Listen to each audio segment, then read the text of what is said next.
लाल बत्ती वाला पति वर्सेस बिजनेसमैन पति का प्यार। शहर के छोटे से मोहल्ले में सादे रंग की चमचमाती लाल बत्ती वाली गाड़ी आकर नीरज के घर के बाहर रुकती है। आसपास खड़े सभी पड़ोसी लाल बत्ती वाली गाड़ी को हैरानी से देखने लगते हैं। तभी नीरज फॉर्मल कपड़ों में अपने परिवार के साथ घर से बाहर आता है। वो देखो माँ, मुझे लेने मेरी लाल बत्ती वाली गाड़ी आ गई। लाल बत्ती वाली गाड़ी शारदा के बेटे को लेने आई है। इसका मतलब शारदा का बेटा लाल बत्ती वाला अफसर बन गया। अरे वाह। बेटा तूने तो आज गर्व से मेरा सीना चौड़ा कर दिया। ये ले बेटा, दही शक्कर खाकर अपनी लाल बत्ती वाली गाड़ी में जा। ऑल द बेस्ट भैया। भैया अब तो आप लाल बत्ती वाले बन गए। अब तो मैं जो मन में आए वो कर सकता हूँ ना। हाँ हाँ छोटे, तेरा जो मन करे तू वो कर। तेरा भाई लाल बत्ती वाला है अब। नीरज लाल बत्ती वाली गाड़ी में बैठता है और गाड़ी मोहल्ले से निकल जाती है। वहीं सभी पड़ोसने आपस में खुसुर फुसुर करने लगती हैं। थू थू थू थू, नजर मत लगा देना तुम सभी मिलकर। क्या खुसुर फुसुर कर रही हो आपस में? अरे शारदा बहन, हम क्यों नजर लगाएंगे? नीरज जैसे तुम्हारा बेटा है वैसे हमारा भी तो बेटा है। अब तो लाल बत्ती वाला ऑफिसर बन गया है। ये तो हमारे लिए भी बड़ी खुशी की बात है। खबरदार जो मेरे बेटे को अपना बेटा कहा। मेरा बेटा तेरे बेटे की तरह निकम्मा नहीं है। शारदा ऐसा क्यों कहती हो? मेरा बेटा भी मेहनत करता है, वो भी एक बड़ा बिजनेसमैन बनेगा। आहा, बड़ा बिजनेसमैन बनने वाला। दिन भर तो तुम्हें भट्टी के सामने तपाता रहता है और चाय की टपरियों पर बिस्कुट केक बेचने वालों को बिजनेसमैन नहीं कहते हैं। माँ चलो हम घर चलते हैं, मुझे अपने केक और बिस्कुट बेचने निकलना है। अरुण मीनाक्षी को लेकर अपने घर में आता है और लोकल पन्नी में बिस्किट पैकिंग करने लगता है। ऐसे ही एक दिन शारदा मोहल्ले के गेट पर सब्जी का ठेला लगाए रामू से सब्जियां खरीदकर घर की तरफ जा रही होती है। अरे शारदा बहन, पैसे तो देती जाओ। पैसे? तेरी इतनी हिम्मत, तू मुझसे पैसे मांगता है? जानता नहीं क्या, मेरा बेटा लाल बत्ती वाला है। एक बार उसे कह दिया ना तो तू इस शहर में क्या पूरे हिंदुस्तान में कहीं सब्जी का ठेला नहीं लगा पाएगा। नहीं नहीं शारदा जी, ऐसा मत करिएगा, ले जाइए, आप सब्जियां ले जाइए। शारदा सब्जियां लेकर मोहल्ले में कपड़े प्रेस करने वाले चंपक के पास जाती है। ए चंपक, मैंने तुझे अपने घर के कपड़े दिए थे, तैयार कर दिए है कि नहीं? हाँ हाँ शारदा जी, कपड़े तैयार हैं, ये लीजिए आपके कपड़े। तुझे भी पैसे चाहिए क्या? अरे नहीं नहीं शारदा जी, पागल थोड़ी हूँ कि आपसे पैसे मांगूंगा। शारदा अपने बेटे के लाल बत्ती वाले ऑफिसर होने का गलत फायदा उठाती है। वहीं मीनाक्षी 10 रुपए और एक पुराना शर्ट लेकर चंपक के पास आती है। चंपक, ये शर्ट प्रेस कर दे, मेरे बेटे को एक बड़े आदमी से मिलने जाना है। और ये ले पैसे। अरे मीनाक्षी बहन, अब एक शर्ट के क्या पैसे लूं तुमसे? कभी कभी तो तुम दुकान पर आती हो और फिर ये अरुण भैया की शर्ट है, उनसे कैसे पैसे ले सकता हूँ? वो खुद इतनी मेहनत करते हैं। अरे मेरा बेटा मेहनत करता है पर कभी तो कामयाब होगा। जब कामयाब होगा तो हमेशा प्रेस करवा कर ही कपड़े पहनाऊंगी। तब क्या तू पैसे नहीं लेगा? मीनाक्षी बहन, एक आप हैं और एक वो शारदा जी हैं। बेटे की लाल बत्ती की नौकरी क्या लग गई, न जाने खुद को क्या समझने लगी हैं। इतना कहकर चंपक मीनाक्षी से 10 रुपए लेता है और अरुण की पुरानी शर्ट को अच्छे से इस्त्री करके मीनाक्षी को दे देता है और मीनाक्षी अरुण को इस्त्री कराई हुई शर्ट पहनाती है। माँ, मैं अपनी बनाई कुकीज और केक एक बहुत रईस आदमी को टेस्ट करवाने के लिए लेकर जा रहा हूँ। अगर उन्हें मेरा बिजनेस पसंद आ गया ना माँ, तो वो मेरे बिजनेस में जरूर पैसे लगाएंगे। हाँ बेटा, उन्हें तेरा बिजनेस जरूर पसंद आएगा। अरुण अपने बिस्किट और केक के सैंपल लेकर शहर के एक जाने माने रईस आदमी धनंजय के ऑफिस पहुंचता है और अपने बिजनेस के बारे में बताता है।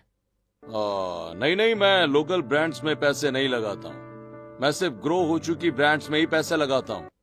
सर, ग्रो हो चुकी ब्रांड में तो हर कोई पैसे लगाने को तैयार ही है। एक बार आप मुझे सपोर्ट करके देखिए, मैं वादा करता हूँ आपको निराश नहीं करूंगा। एक बार मना किया ना, तुम्हें समझ नहीं आता क्या? निकलो यहाँ से, नहीं लगाऊंगा मैं पैसे। जो पहले से आसमान में उड़ रहा है उसे सपोर्ट करने के लिए लोग तैयार हैं, और जो जमीन पर पड़ा आसमान की बुलंदियों को छूना चाहता है उसे सपोर्ट करने के लिए कोई तैयार नहीं होता।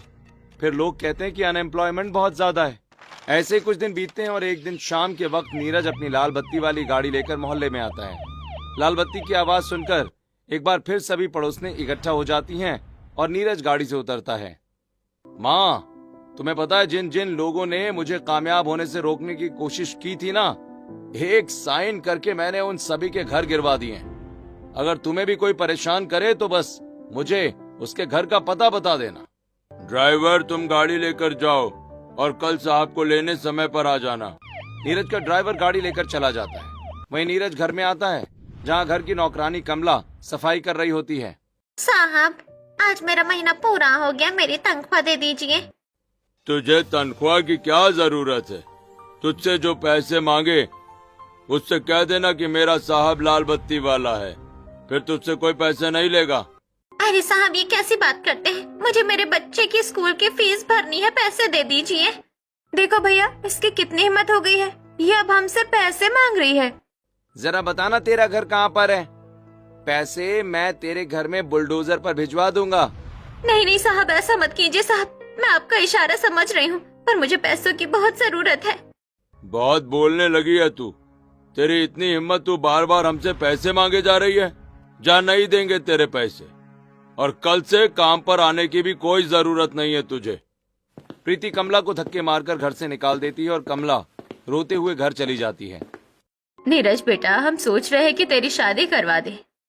हाँ हाँ मम्मी, भैया की शादी करवा दो, फिर हमें घर में नौकरानी भी नहीं रखनी पड़ेगी। भैया की वाइफ ही घर का सारा काम करेंगी। हाँ माँ, राहुल सही कह रहा है, तुम मेरे लिए कोई लड़की ढूंढो। शारदा नीरज के लिए लड़कियां देखना शुरू कर देती है। ऐसे ही कुछ दिन बीतते हैं। एक रात 12 बजे अरुण अपने घर के पीछे बनी छोटी सी भट्टी में बिस्किट बना रहा होता है।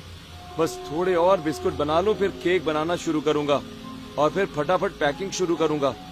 फटाफट हाथ चलाना पड़ेगा वरना सुबह हो जाएगी और मैं बिस्कुट और केक तैयार भी नहीं कर पाऊंगा। अरुण बेटा, चल खाना खा ले। माँ, तुम खाना खाकर सो जाओ, थोड़ा सा काम बचा है, मैं काम खत्म करके खाना खा लूंगा। बेचारा मेरा बेटा अपना बिजनेस खड़ा करने के लिए कितनी मेहनत कर रहा है।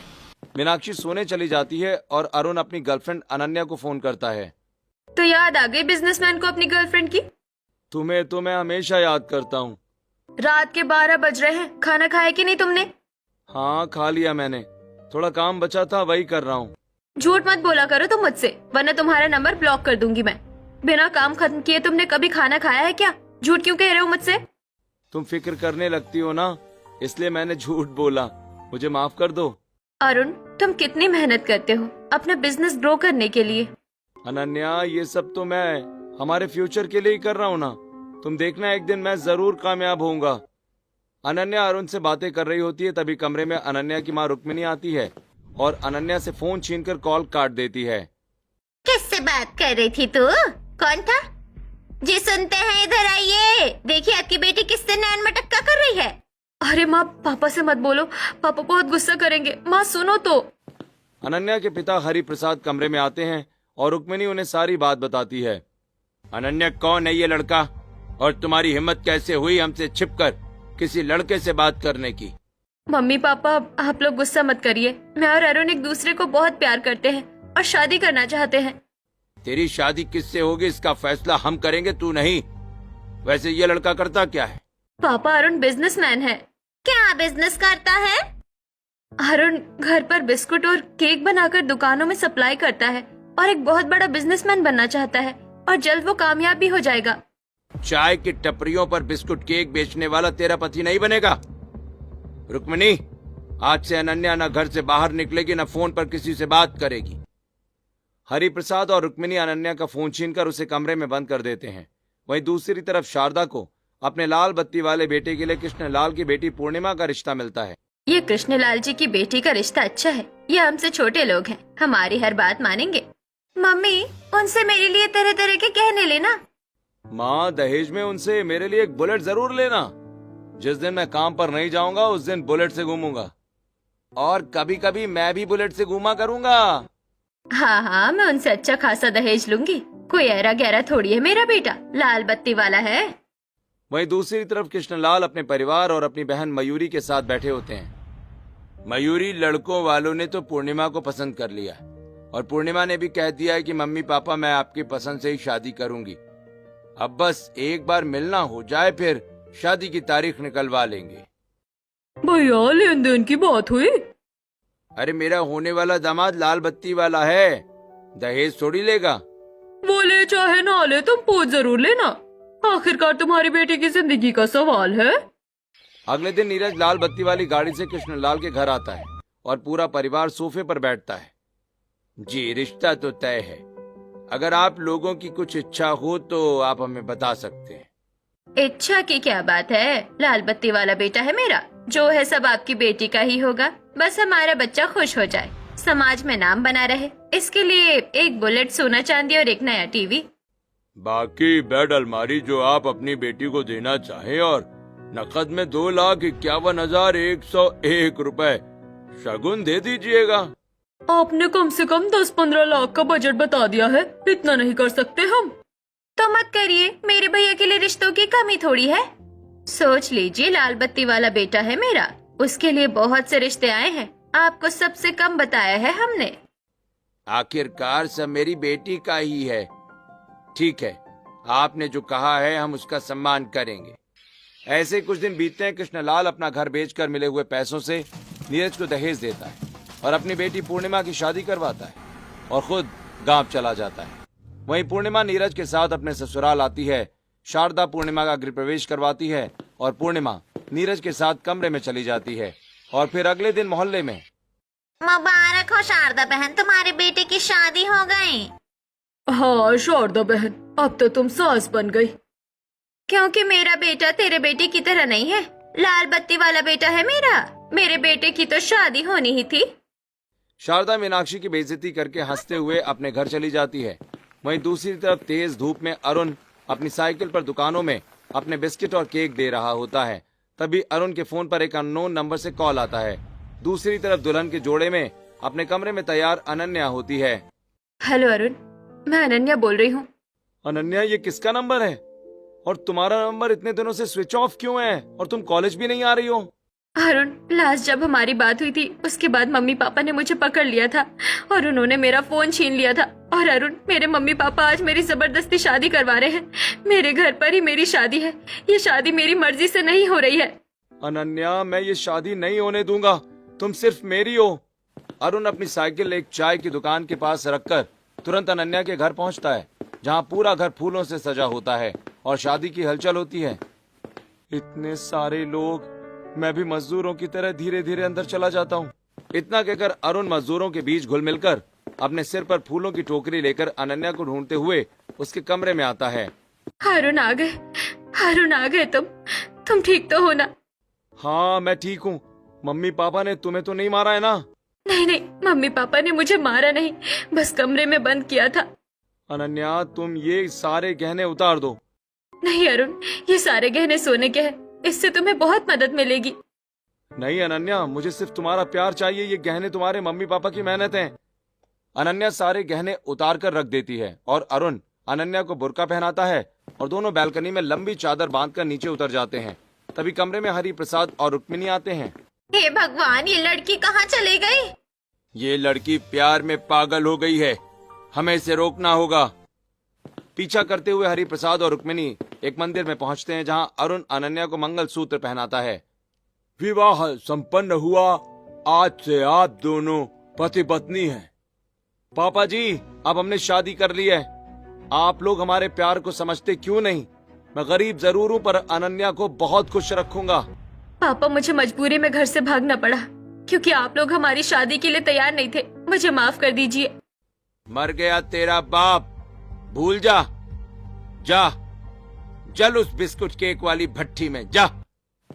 हरि प्रसाद और रुक्मिणी वापस चले जाते हैं।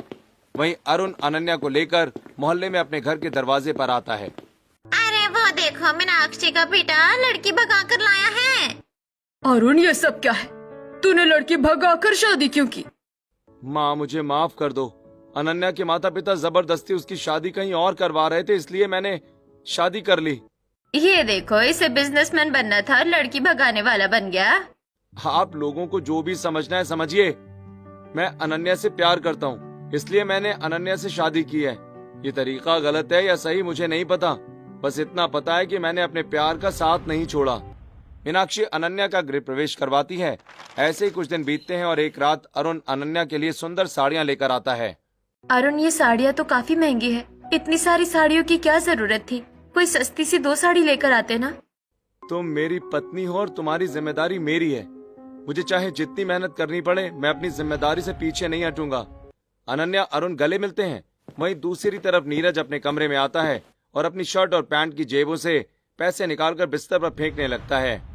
जी, आप तो लाल बत्ती वाले ऑफिसर है ना? आपको महीने की सैलरी मिलती होगी, फिर अलग अलग जेबों से इतने सारे पैसे? आपके पास इतने सारे पैसे कहाँ से आए? औकात में रहकर बात कर। औरत है, औरत की तरह रह। पैसे कहाँ से आए इससे तुझे क्या मतलब?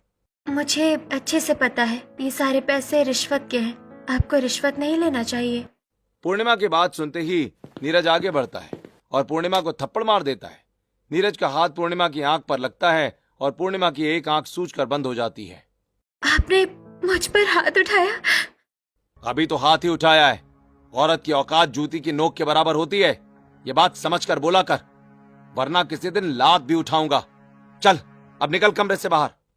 इतना कहकर नीरज धक्के मारकर पूर्णिमा को कमरे से बाहर निकाल देता है। पूर्णिमा कमरे के बाहर बैठकर रोने लगती है। ऐसे ही रात बीतती है। अगले दिन पूर्णिमा सन ग्लास पहने मोहल्ले में सब्जी बेच रहे रामू के पास जाती है। भैया, बैंगन कितने के दिए?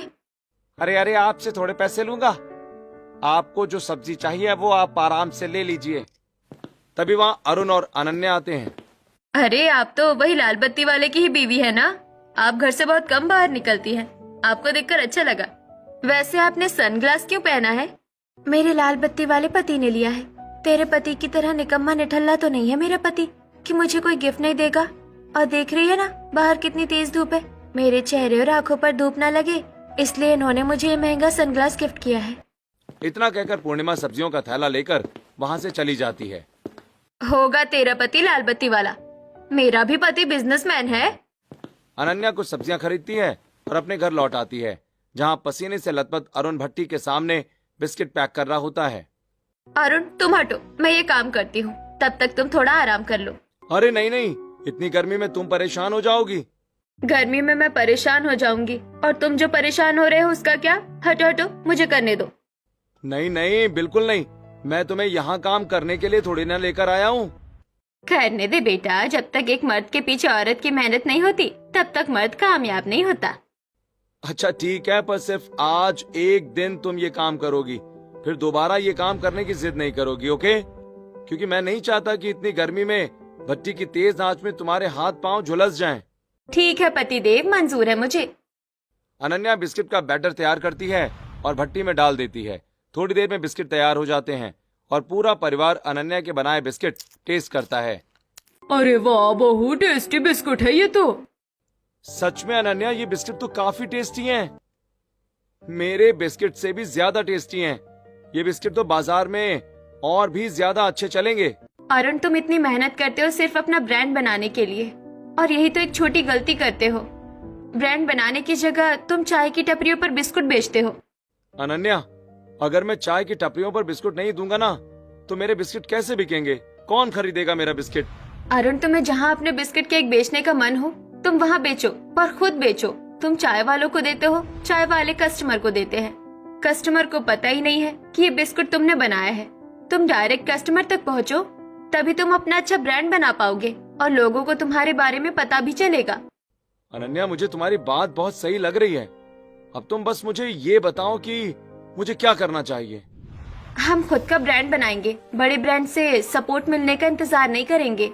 एडवर्टाइजमेंट के लिए सबसे सस्ता, पुराना और अच्छा तरीका अपनाएंगे। बिस्कुट और केक सबसे ज्यादा बच्चे खाते हैं, इसीलिए सबसे पहले हम स्कूलों में फ्री में बिस्कुट और केक बांटेंगे। इससे बच्चों तक हमारा स्वाद पहुंचेगा और अगर बच्चों को हमारा स्वाद पसंद आया तो वो हमारे केक और बिस्कुट जरूर खरीदेंगे। अनन्या, मैं ऐसे ही करूंगा। अब तो मुझे बताओ कि तुमने ये स्वाद वाले बिस्किट कैसे बनाए, बैटर कैसे तैयार करना है, फिर मैं बहुत सारे बिस्किट बनाऊंगा। मैं बैटर तैयार करती हूँ, तुम देखो और फिर तुम बिस्कुट पैक करना, मैं और बैटर तैयार करूंगी। इतना कहकर अनन्या बिस्कुट के लिए बैटर तैयार करने लगती है। वहीं धीरे धीरे अरुण सारे बिस्किट पैक करने लगता है। ऐसे ही रात होती है। काम करते करते अनन्या जमीन पर ही सो जाती है। बेचारी अनन्या मेरी वजह से अपना घर परिवार छोड़कर आई और उसे मेरे पास आकर भी इतनी मेहनत करनी पड़ रही है। अरुण अपनी बाहों में अनन्या को उठाकर कमरे में सुला देता है और सारी रात अपने बिस्किट पैक करता रहता है। ऐसे ही रात बीतती है और अगली सुबह। तैयार हो पतिदेव, आप बहुत जल्द बहुत बड़े बिजनेसमैन बनने वाले हो। बहू तेरे मुंह में घी शक्कर, मेरे दोनों बच्चे कामयाब हो। अनन्या अरुण के साथ छोटे बच्चों के स्कूल में आती है और टीचर्स से बात करके बच्चों को फ्री में बिस्किट और केक बांटती है। अरे वाह, ये तो बहुत अच्छे बिस्कुट है, मुझे ऐसे बिस्कुट खानी है। ये केक भी बहुत अच्छा है अंकल, मैं रोज आपके ये केक खरीदूंगी।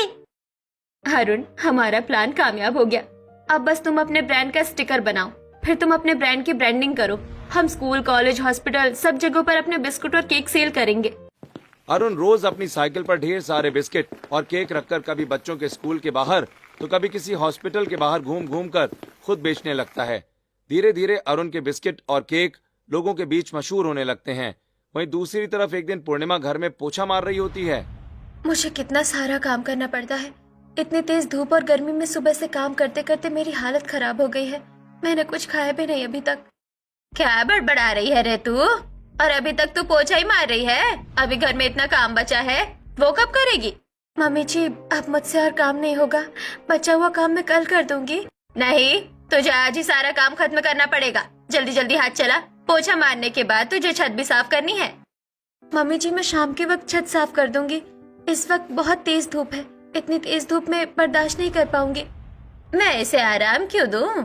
मैं तो धूप में ही इसे छत साफ करवाऊंगी, भले मुझे छत पर कोई काम हो या ना हो। ज्यादा काम चोरी मत कर, इसी वक्त तुझे छत साफ करनी पड़ेगी। चल पहले तू छत ही साफ कर। शारदा पूर्णिमा को कड़कड़ाती धूप में छत साफ करने के लिए भेज देती है, जहां तेज धूप में छत साफ करते करते पूर्णिमा का पूरा चेहरा काला पड़ जाता है। ऐसे ही रात होती है। नीरज कमरे में आता है। नीरज, तुम्हें पता है, कुछ दिनों से मम्मी जी मुझसे बहुत काम करवा रही हैं और आज तो उन्होंने तेज धूप में मुझसे छत भी साफ करवाई, जिससे मेरा रंग भी काला पड़ गया है। तेरा रंग काला पड़ गया है? पहले तू कौन सी खूबसूरत थी? पहले भी तू बदसूरत ही थी। और तेरी हिम्मत कैसे हुई शिकायत करने की? हाँ, रुक, अभी तुझे बताता हूँ। इतना कहकर नीरज अपनी कमर से बेल्ट निकालता है और पूर्णिमा के बालों को पकड़कर उसे बेल्ट से मारने लगता है। छोड़ दीजिए मुझे, छोड़ दीजिए मुझे, मैं आपकी शिकायत नहीं करूंगी। छोड़ दीजिए मुझे। चल निकल कमरे से बाहर। आई बड़ी शिकायत करने वाली, आज पूरी रात तू कमरे के बाहर ही रहेगी। नीरज पूर्णिमा को धक्के मारकर कमरे के बाहर कर देता है और पूर्णिमा दरवाजे के पास बैठकर रोने लगती है। वहीं अचानक अंदर से नीरज की किसी लड़की से बात करने की आवाज आती है। कमरे में नीरज वीडियो कॉल पर किसी लड़की से बात कर रहा होता है। तुम्हारे बाल कितने सुंदर हैं यार, और तुम्हारी आंखों का क्या ही कहना, जी करता है इन आंखों में डूब जाऊं। अरे मेरी बीवी की क्या बात करती हो यार, उसे तो मैं घर के काम करने के लिए लेकर आया हूं, वो तो मुझे बिल्कुल पसंद नहीं है। मुझे तो तुम जैसी सुंदर लड़की पसंद है जो मॉडर्न हो। अरे मुझे तो तुम पसंद हो ना, तुम कितनी मॉडर्न और कितनी स्टाइलिश हो। मेरे होते हुए मेरे पति का कहीं और चक्कर चल रहा है। और मेरे पापा कहा करते थे कि लाल बत्ती वाला ऑफिसर है, इससे ज्यादा ईमानदार कौन होगा। अरे पापा भी अब यहाँ नहीं रहे। अब मेरे पापा भी शहर में नहीं है कि मैं उन्हें कुछ बताऊं, और उन्हें बताकर भी मैं क्या करूंगी। उन्होंने तो खुद मेरी शादी करवाने के लिए अपना सब कुछ कुर्बान कर दिया है। इतना कहकर पूर्णिमा दरवाजे के बाहर बैठी फूट फूट कर रोने लगती है।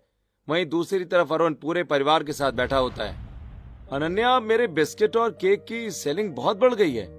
अब मैं इसे पेटेंट भी करवा सकता हूँ, पर एक प्रॉब्लम है, इसके लिए कम से कम 20-25 हजार रुपए का खर्च आएगा यार। मेरे पास इतने पैसे नहीं है। 25,000? इतने पैसे तो मेरे पास भी नहीं है। आप लोग घबराइए मत, मेरे हाथों के कंगन है ना, ये पूरे 30,000 रुपए के हैं। मैंने शादी में पहने सारे गहने तो उतार दिए थे, पर ये कंगन तो मैं हमेशा से पहनते आई हूँ, इसलिए इन्हें नहीं उतारा था। आप इन कंगनों को गिरवी रख दो और अपने ब्रांड पेटेंट करवा लो। अनन्या, मैंने तुम्हें मना किया था ना कि तुम अपने पिता की कोई भी चीज यहाँ लेकर नहीं आओगी, फिर तुम ये क्यों लेकर आई? अरुण, याद करो वो दिन जब तुमने मुझे अपनी पहली कमाई दी थी। तुम्हारी पहली कमाई मैंने बचा कर रखी थी, और जब तुम मुझे थोड़े थोड़े पैसे दिया करते थे, उन्हीं पैसों को जोड़कर, उन्हीं पैसों में अपने कुछ पैसे मिलाकर मैंने ये कंगन लिए है अरुण। इसमें पापा का 1 रुपया नहीं लगा है। अब तुम ये कंगन ले जाओ और अपना ब्रांड पेटेंट करवा लो। अनन्या, आज मेरी वजह से तुम्हारे हाथ सुने हुए हैं ना। मैं तुमसे वादा करता हूँ एक दिन मैं ही इन हाथों में खुद सोने के कंगन पहनाऊंगा। अरुण अनन्या के कंगनों को बेचकर मिले हुए पैसों से खुद के ब्रांड को पेटेंट करवाता है। गवर्नमेंट रजिस्ट्री और सभी सरकारी कामों के बाद अरुण खुद के नाम पर अनन्या कुकीज एंड पेस्ट्री के नाम से अपनी कंपनी स्टार्ट करता है। वहीं दूसरी तरफ नीरज अभी लाल बत्ती वाली गाड़ी से सरकारी कार्यालय के पास उतरता है। चीफ मिनिस्टर सर आ जाएं, इससे पहले फटाफट कपड़े बदल लेता हूँ। और ड्राइवर, ये लो तुम्हारे 200 रुपए। शाम को 5 बजे सिग्नल के पास आ जाना। ओके, जाओ। नीरज अपने नकली ड्राइवर को 200 रुपए देता है और खुद एक सरकारी कार्यालय के बाथरूम में जाकर यूनिफॉर्म के कपड़े पहनकर बाहर आता है। तभी स्टेट के चीफ मिनिस्टर लालू यादव आ जाते हैं। नीरज आज मेरी कहाँ अपॉइंटमेंट है? सर, आज आपकी लंच के पहले 3 अपॉइंटमेंट हैं और लंच के बाद 2। ठीक है। अपॉइंटमेंट वाले लोग बाद में मिलेंगे, पहले जरूरतमंद लोगों को एडिट करके अंदर भेजो। स्टेट के मुख्यमंत्री अपने ऑफिस में आकर बैठ जाते हैं और नीरज ऑफिस के बाहर खड़ा होता है। तब यह गरीब महिला अपनी 15 साल की बेटी को लेकर आती है। जी, मुझे मुख्यमंत्री जी से मिलना है। मुख्यमंत्री जी अभी बहुत बिजी हैं, तुमसे नहीं मिल सकते। 1 हफ्ते से हम मुख्यमंत्री जी से मिलने आ रहे हैं। 1 हफ्ते से वो बिजी ही हैं। ये तो आम जनता से मिलने का वक्त है ना, तो वो कहाँ बिजी है? देखिए, अपनी बेटी को शांत कराइए। ज्यादा बोलने की जरूरत नहीं है। ऐसे थोड़ी मुख्यमंत्री जी आपसे मिल लेंगे, पहले कुछ खर्चा पानी लगेगा। खर्चा पानी क्या? कितने पैसे लगेंगे? मुझे मुख्यमंत्री जी से बहुत जरूरी काम है। बहुत जरूरी काम है तब तो 5000 रुपए लगेंगे भाई। मैं पर्सनली आपका काम करवा दूंगा। भैया, आप मेरा काम करवा दीजिए मुख्यमंत्री जी से। ये लीजिए, मेरे कंगन रख लीजिए। मेरे पास 5000 रुपए नहीं है। ठीक है, मैं कंगन रख लेता हूँ, पर मुख्यमंत्री जी से इसकी बात मत कीजिएगा, वरना वो आपको तुरंत भगा देंगे। सिर्फ अपने काम की बात कीजिएगा। इतना कहकर नीरज कंगन रख लेता है और नर्मदा और दिव्या को मुख्यमंत्री से मिलने अंदर भेज देता है। ऐसे ही पूरे दिन नीरज मुख्यमंत्री जी से मिलने आए गरीब लोगों से पैसे खाता है और शाम को कचहरी बंद होने के बाद दोबारा फॉर्मल कपड़े पहनकर सरकारी लाल बत्ती की गाड़ी में अपने नकली ड्राइवर के साथ घर लौटता है। वहीं मीनाक्षी अरुण के साथ बात करने आती है। अरुण के सिर पर पट्टी बंधी होती है। क्या हुआ? यहाँ क्यों आई है अपने निकम्मे बेटे को लेकर? बेटा, तुम लाल बत्ती वाले हो, इसका मतलब ये थोड़ी कि तुम अपने भाई को गुंडागर्दी करने दोगे। देखो उसने क्या हाल किया है मेरे बेटे का। भैया, मेरी गलती नहीं है, इसने ही मुझे उकसाया था। मैंने कुछ नहीं किया था, मैं तो चुपचाप अपना काम कर रहा था। ये बुलेट लेकर आया और सीधा मेरे साइकिल पर मार दिया, जिससे मेरे सारे बिस्किट टूट गए। और जब मैंने पूछा तुमने ऐसा क्यों किया तो मुझसे लड़ने लगा। तो क्या उखाड़ लेगा तू मेरे भाई का? हाँ, उसका मन किया उसने तेरा सिर फोड़ दिया, और अगर ज्यादा कुछ कहा ना तो मैं तेरा घर भी तुड़वा दूंगा। चल निकल यहाँ से। ये तुम गलत कर रहे हो बेटा। लाल बत्ती वाले होने का ऐसा फायदा नहीं उठाना चाहिए। अरे, इसके भाई का तो लाल बत्ती वाले होने की वजह से दिमाग खराब हो गया है। मोहल्ले की लड़कियों तक को कॉलेज के बाहर परेशान करता है। रावण का साम्राज्य ज्यादा दिन नहीं चलता है, इसका भी अंत आएगा। ऐसे ही रात बीतती। अगली सुबह नीरज फॉर्मल कपड़ों में तैयार होकर अपने घर के बाहर निकलता है। तभी Lalu Yadav security force, media और पुलिस ऑफिसर्स के साथ नर्मदा और दिव्या को लेकर वहां पहुंचते हैं। सर, आप और तुम लोग सर के साथ क्या कर रहे हो? गिरफ्तार कर लो इसे, यह मेरे नाम पर करप्शन करता है। कौन है रे तू? तेरे बस की बात नहीं है मेरे बेटे को गिरफ्तार करवाना। मेरा बेटा लाल बत्ती वाला है। कुछ नॉलेज नहीं है क्या? ये स्टेट के सीएम है और आपका बेटा कोई लाल बत्ती वाला नहीं बल्कि लाल बत्ती का ड्राइवर है। सर, यहाँ मेरा घर है, हम ऑफिस चलकर बात करते हैं ना। कौन से ऑफिस की बात करता है तू? हाँ, तुझे सरकार ने निकाल दिया है। ऑफिसर, इसके घर की तलाशी लो। पुलिस ऑफिसर नीरज के घर की तलाशी लेते हैं। जहां नीरज के घर की तलाशी लेते हुए एक बैग में रुपए भरकर बाहर लेकर आते हैं। सर, इसके घर में बहुत ब्लैक मनी है। इसने अपने बेड के नीचे ब्लैक मनी छिपा रखी थी। सर, पुलिस, मुझे छोड़ दीजिए, मुझे जाने दीजिए सर, मैं सारे पैसे वापस कर दूंगा। हाँ सर, अभी। तभी एक महिला पुलिस पूर्णिमा को लेकर बाहर आती है। पूर्णिमा के दोनों आंखों पर चोट के निशान, गालों पर थप्पड़ के निशान और पूरे शरीर में बेल्ट और लाठी डंडों के चोट के निशान बने होते हैं। सर, इस दरिंदे को बिल्कुल ना छोड़िएगा। ये देखिए, इसने अपनी बीवी का क्या हाल किया है, ताकि ये कहीं सच ना बता पाए। ये देखते ही सभी पड़ोसी खुशी में नीरज, शारदा, रामलाल, राहुल और प्रीति को घसीटकर घर से बाहर निकालकर मारने लगते हैं। वहीं महिला सशक्तिकरण वाले भी आ जाते हैं। महिला सशक्तिकरण वाले शारदा और रामलाल को चप्पलों की माला पहनाकर मारते मारते पुलिस स्टेशन लेकर जाते हैं। सब बर्बाद हो गया, अब मैं कहाँ जाऊँ? पूर्णिमा भाभी, तुम हमारे घर में चलो, तुम आज से हमारे साथ रहना। मैंने हमेशा तुम्हारी बेइज्जती की थी, फिर भी तुम मुझे अपने घर में रहने के लिए बुला रही हो। वो तो तुमने अपने पति के डर से की थी। भाभी, अगर आप चाहें तो मेरे ऑफिस में काम कर सकती हैं। फिर अरुण अपनी चमचमाती गाड़ी में अपनी माँ और अनन्या के साथ बैठता है और एक इवेंट में आता है जहां अरुण का नाम अनाउंस होते ही अरुण मीनाक्षी और अनन्या के साथ स्टेज पर आता है। ये बिजनेस ऑफ द ईयर का अवार्ड मुझे नहीं, मेरी बीवी को मिलना चाहिए। बिजनेसमैन कैसे बनना है ये मेरी बीवी ने मुझे सिखाया है और मेरी माँ ने हर मंदिर में मेरे कामयाब होने की दुआ मांगी है, जिसकी वजह से आज मुझे बिजनेसमैन ऑफ द ईयर का अवार्ड मिल रहा है। अरुण एक कामयाब बिजनेसमैन बनकर अपने प्यार को साबित करता है और अपने सारे वादे पूरे करता है। वहीं महिलाओं के लिए अपने ऑफिस और अपनी फैक्ट्री में खास नौकरियां निकालता है और अनन्या के नाम पर और भी कई सारे नए बिजनेस स्टार्ट करता है। अब बिजनेसमैन अरुण अपनी पत्नी और मां के साथ हंसी खुशी रहता है।